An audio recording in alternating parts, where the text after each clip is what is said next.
DK ಸರ್ಕಾರದ ಸಚಿವ ಸಂಪುಟ ಅಂತೂ ಇಂತೂ ಫೈನಲ್. ಎರಡನೇ ಬಾರಿಗೆ ಹಲವರಿಗೆ ಸಚಿವ ಸ್ಥಾನ ಸಿಕ್ಕಿದೆ. ಸಿದ್ದರಾಮಯ್ಯನವರ ಸಂಪುಟದಲ್ಲಿ ಇದ್ದವರು ಇಲ್ಲೂ ಕೂಡ ಆಯ್ಕೆ ಆಗಿದ್ದಾರೆ. ಶಿವರಾಜ್ ತಂಗಡಗಿ, ಜಮೀರ್ ಅಹಮದ್ ಖಾನ್ ಕಾಡಿಬೇಡಿ ಪಟ್ಕೊಂಡಂಗಿದೆ ಜಮೀರ್ ಅವರು. ಸಂತೋಷ್ ಲಾಡ್ ಅವರು, ಮಧು ಬಂಗಾರಪ್ಪ ಇಬ್ರು ಈ ಹಿಂದಿನ ಸರ್ಕಾರದಲ್ಲಿ ಒಳ್ಳೆ ಕೆಲಸ ಮಾಡಿದ್ರು, ಒಳ್ಳೆ ಹೆಸರನ್ನ ಕೂಡ ಸಂಪಾದಿಸಿದ್ರು. ಮಂಕಾಳ ವೈದ್ಯ, ಚಲುವರಾಯಸ್ವಾಮಿ ಹಿರಿಯರು, ಇವ್ರಿಗೂ ಕೂಡ ಈಗ ಅವಕಾಶ ಸಿಕ್ಕಿರೋದು. ಅಂದ್ರೆ ಹಿಂದೆ ಸಿದ್ದರಾಮಯ್ಯನವರ ಸಂಪುಟದಲ್ಲಿ ಇದ್ದವರಿಗೆ 6 ಜನಕ್ಕೆ ಈ ಬಾರಿಯೂ ಕೂಡ ಅವಕಾಶ ಸಿಕ್ಕಿದೆ. ಕಂಪ್ಲೀಟ್ ಆಗಿ ಹೊಸ ಮುಖ ಅನ್ನೋ ಲೆಕ್ಕಾಚಾರವೂ ಬೇಡ. ಅನುಭವ ಇರೋರು, ಹಿರಿಯರು, ಒಳ್ಳೆ ಕೆಲಸ ಮಾಡಿದವರು, ಅವ್ರಿಗೂ ಅವಕಾಶ ಕೊಡೋಣ ಅನ್ನೋದೊಂದು ಮಾತಿತ್ತು ಅಂತ ಅದು ಇಲ್ಲಿ ಫಾಲೋ ಮಾಡ್ದಂಗೆ ಕಾಣಿಸ್ತಾ ಇದೆ. 14+6 ಅಂದರೆ ಹೊಸಬರು, ಅದರ ಜೊತೆಗೆ ಅನುಭವ ಇರೋರಿಗೂ ಕೂಡ ಅವಕಾಶವನ್ನ ಕೊಡಬೇಕು ಅಂತ. ಅದೇ ಈ ಲೆಕ್ಕಾಚಾರ ಎಲ್ಲ ಹಾಕಿಕೊಂಡೇ ಆಯ್ಕೆ ಮಾಡಿದ್ದೆ. ಇಷ್ಟು ತಡವಾಗಿದ್ದಕ್ಕೆ ಕಾರಣನ ಅನ್ನೋದಕ್ಕೆ ಉತ್ತರ ಕಂಡುಕೊಳ್ಬೋದಷ್ಟೇ. ಎಸ್, ಮಾಹಿತಿ ನೀಡ್ತಾ ಇದ್ರು ನಮ್ಮ ಪ್ರತಿನಿಧಿ ಶಿವು. ಎಲ್ಲ ಹೊಸಬರನ್ನೇ ಆಯ್ಕೆ ಮಾಡಿದ್ರೆ ಒಳ್ಳೆಯದು ಅನ್ನೋದು ಒಂದು ಲೆಕ್ಕಾಚಾರ ಇತ್ತು. ಬಿಕಾಸ್ ಎಲ್ರಿಗೂ ಅವಕಾಶ ಸಿಗಲಿ, 3 ಬಾರಿ 4 ಬಾರಿ ಶಾಸಕರಾದವರಿದ್ದಾರೆ ಅಂತ. ಎಲ್ಲ ಹೊಸ ಮುಖಗಳೇ ಆದರೆ ಅನುಭವ ಇರೋರು ಕಮ್ಮಿ ಆಗ್ಬಿಡ್ತಾರೆ, ಅನುಭವವೇ ಇಲ್ಲದೆ ಇರೋರು ಜಾಸ್ತಿ ಆಗ್ಬಿಡ್ತಾರೆ ಅನ್ನೋ ಲೆಕ್ಕಾಚಾರವೂ ಇತ್ತು. ಬ್ಯಾಲೆನ್ಸ್ ಮಾಡ್ದಂಗಿದೆ ಶಿವು ಇದನ್ನು ನೋಡಿದಾಗ. ಅಂದರೆ ಈ ಹಿಂದೆ ಒಳ್ಳೆ ಹೆಸರು ಮಾಡಿದವರು, ಒಳ್ಳೆ ಕೆಲಸ ಮಾಡಿದವರು, ಸಿದ್ದರಾಮಯ್ಯನವರ ಆಪ್ತರು, ಕೇಂದ್ರ ಸರ್ಕಾರವನ್ನು ಕ್ಲಾಸ್ ತೆಗೆದುಕೊಳ್ತಾ ಇದ್ದವರು, ಹಿರಿಯರು, ಇಂಥವ್ರನ್ನ ಆಯ್ಕೆ ಮಾಡ್ದಂಗಿದೆ. ನಿತಿ, ಒಂದು ಕಡೆ ನರೇಂದ್ರ ಸ್ವಾಮಿ ಇರ್ಬೋದು, ಹಾಗೆ ಕಾಶಪ್ಪ ಅವರು ಇರ್ಬೋದು, ಜೊತೆಗೆ ರಘುಮೂರ್ತಿ, ಹಾಗೆ ರಿಜ್ವಾನ್ ಅರ್ಷದ್ದು, ಪುಟ್ರಂಗ್ ಶೆಟ್ಟಿ, ಅಜಯ್ ಸಿಂಗು, ಇವರೆಲ್ಲರೂ ಕೂಡ ಹೊಸದಾಗಿ ಬಂದಂಥವ್ರು. ಅಂದರೆ 2-3 ಬಾರಿ ಗೆದ್ದಿರ್ಬೋದು, ಆದರೆ ಹೊಸದಾಗಿ ಅವಕಾಶ ಅವ್ರಿಗೆ ಸಿಕ್ಕಿದೆ. ಜೊತೆಗೆ ಅವರು ಬಹಳ ಸ್ಟ್ರಾಂಗ್ ಇದ್ದಾರೆ ಮತ್ತು ಪಕ್ಷ ಸಂಘಟನೆಗೆ ಹೆಚ್ಚಿನ ಗಮನವನ್ನು ಕೊಡ್ತಾರೆ ಅನ್ನುವಂಥದ್ದು ಇದರ ಹಿಂದಿರುವಂಥ ಒಂದು ಉದ್ದೇಶ. ಹಾಗೆ ಹಳಬರು ಕೂಡ ಇದ್ದಾರೆ ಇಲ್ಲಿ. ಮಧು ಬಂಗಾರಪ್ಪ ಕೂಡ ಯಂಗ್ಸ್ಟರ್ಸು, ಹಿಂದೆ ಕೂಡ ಶಿಕ್ಷಣ ಸಚಿವರಾಗಿದ್ದಂಥ ಸಂದರ್ಭದಲ್ಲಿ ಶಿಕ್ಷಣ ಇಲಾಖೆಯಲ್ಲಿ ಅಮೂಲಾಗ್ರ ಬದಲಾವಣೆಯನ್ನು ತಂದಿದ್ರು ಪರೀಕ್ಷಾ ವ್ಯವಸ್ಥೆಯಲ್ಲಿ. ಸೊ ಹಾಗಾಗಿ ಅದು ಹೈಕಮಾಂಡ್ಗೂ ಕೂಡ ಆ ಒಂದು ಮಾಹಿತಿ ರವಾನೆಯಾಗಿತ್ತು.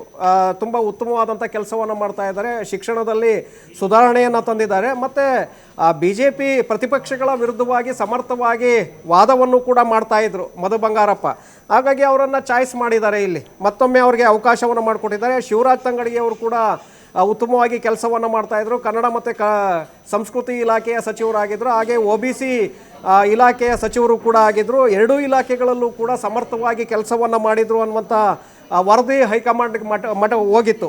ಸೊ ಹಾಗಾಗಿ ಅವರಿಗೆ ಇಲ್ಲಿ ಅವಕಾಶವನ್ನು ಮಾಡಿಕೊಟ್ಟಿದ್ದಾರೆ. ಮತ್ತು ಡೇರ್ ಇದ್ದಂಥವರು ಪ್ರತಿಪಕ್ಷಗಳ ವಿರುದ್ಧವಾಗಿ ಸಮರ್ಥವಾಗಿ ಇವರು ಕೂಡ ವಾದವನ್ನು ಮಾಡ್ತಾಯಿದ್ರು. ಹಾಗಾಗಿ ಅಲ್ಲಿ ಚಾಯ್ಸ್ ಅವರಿಗೆ ಅವಕಾಶವನ್ನು ಮಾಡಿಕೊಡಲಾಗಿದೆ.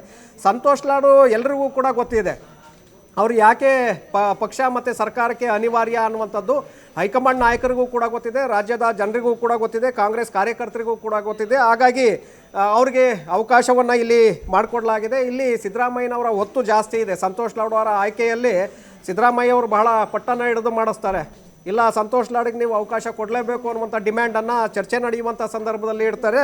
ಕಾರಣ, ಸಂತೋಷ್ ಲಾಡ್ ಅವರು ಹಿಂದೆ ಸಿದ್ದರಾಮಯ್ಯನವರ ಸರ್ಕಾರದಲ್ಲಿ ಇವರು ಪ್ರವಾಸ ಇರ್ಬೋದು, ಉತ್ತರಾಖಂಡದಲ್ಲಿ ಆದಂತಹ ಪ್ರವಾಹ ಸಂದರ್ಭದಲ್ಲಿ ತಕ್ಷಣ ನೀವು ಹೋಗಿ ಅಂತ ಹೇಳ್ತಾರೆ. ಆಗ ಅಲ್ಲಿ ಹೋಗಿ ಎಲ್ಲವನ್ನು ಕೂಡ ಸಮರ್ಥವಾಗಿ ಅಲ್ಲಿ ನಿಭಾಯಿಸ್ತಾರೆ ಅನ್ನುವಂಥದ್ದನ್ನು ಕೂಡ ಇಲ್ಲಿ ಗಮನಿಸಬೇಕಾಗತ್ತೆ. ಇದೆಲ್ಲವನ್ನು ಇಟ್ಕೊಂಡೇ ಅವರಿಗೆ ಮುಂದೆ 10-15 ವರ್ಷಗಳ ಕಾಲ ಅವರು ಪಕ್ಷ ಮತ್ತು ಸರ್ಕಾರಕ್ಕೆ ಸಮರ್ಥವಾದಂಥ ವ್ಯಕ್ತಿ, ಅವರಿಗೆ ಅವಕಾಶ ಕೊಡಲೇಬೇಕು ಅನ್ನುವಂಥ ಡಿಮ್ಯಾಂಡನ್ನು ಏನಿಡ್ತಾರೆ. ಹಾಗಾಗಿ ಸಂತೋಷ್ ಲಾಡ್ ಅವ್ರಿಗೆ ಅಲ್ಲಿ ಅವಕಾಶವನ್ನು ಮಾಡಿಕೊಡ್ತಾರೆ. ಪುಟ್ರಂಗ್ ಶೆಟ್ಟಿಯವರು ಚಾಮರಾಜನಗರದವರು, ಆ ಸಣ್ಣ ಸಮುದಾಯಗಳಿಗೂ ಕೂಡ ಅವಕಾಶವನ್ನು ಮಾಡಿಕೊಡ್ಬೇಕು ಅನ್ನುವಂಥದ್ದು ರಾಹುಲ್ ಗಾಂಧಿಯವರ ಸೂಚನೆ ಆಗಿತ್ತು.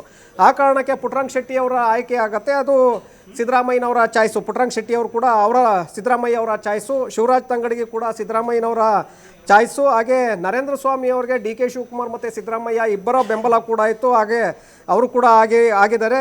ಶಿವಲಿಂಗೇಗೌಡರಿಗೆ ಸಿದ್ದರಾಮಯ್ಯನವರ ಒತ್ತು ಬಹಳ ಇತ್ತು. ಸಿದ್ದರಾಮಯ್ಯ ಮಾಡಲೇಬೇಕು ಶಿವಲಿಂಗೇಗೌಡರನ್ನ ಅಂತೇಳಿ ಅವರು ಕೂಡ ಪಟ್ಟನ್ನು ಹಿಡಿದಿದ್ರು. ಸದನದಲ್ಲಿ ಶಿವಲಿಂಗೇಗೌಡರ ಮಾತುಗಳನ್ನು ಎಲ್ಲರೂ ಕೂಡ ಕೇಳಿದ್ದಾರೆ. ಅವರು ನೋಡೋದಕ್ಕೆ ಹಳ್ಳಿಯವರು ಅಂತ ಕಂಡರೂ ಕೂಡ ಉತ್ತಮವಾದಂಥ ವಾಗ್ಮಿ. ಸದನದಲ್ಲಿ ಪ್ರತಿಪಕ್ಷಗಳು ಹಾಕುವಂತಹ ಎಲ್ಲ ಪ್ರಶ್ನೆಗಳಿಗೆ ಸಮರ್ಥವಾದಂಥ ಉತ್ತರವನ್ನು ಕೊಡ್ತಾ ಇದ್ದಂಥವರು ಸರ್ಕಾರವನ್ನು ಸಮರ್ಥವಾಗಿ ಬೆಂಬಲಿಸ್ಕೊಳ್ತಾ ಇದ್ರು. ಹಾಗಾಗಿ ಅವರಿಗೆ ಅಲ್ಲಿ ಅವಕಾಶವನ್ನು ಮಾಡಿಕೊಡ್ಲಾಗಿದ್ರೆ ಕೊನೆಯದಾಗಿ DK ಶಿವಕುಮಾರ್ ಕೂಡ ಶಿವಲಿಂಗೇಗೌಡರಿಗೆ ಕೊಡಬೇಕು ಅನ್ನುವಂಥದ್ದನ್ನು ಹೇಳ್ತಾರೆ. ಆ ಕಾರಣಕ್ಕೆ ಆಗತ್ತೆ. ಚಲುವರಾಯಸ್ವಾಮಿ ಅವರು ಕೂಡ ಸಿದ್ದರಾಮಯ್ಯ ಮತ್ತು ಡಿ ಕೆ ಶಿವಕುಮಾರ್ ಅವರ ಆಯ್ಕೆ ಇಬ್ಬರೂ ಕೂಡ ಅವರನ್ನು ಮಾಡಲೇಬೇಕು ಅಂತ ಹೇಳ್ತಾರೆ. ಏಕೆಂದರೆ JDS ನಾಯಕರ ವಿರುದ್ಧವಾಗಿ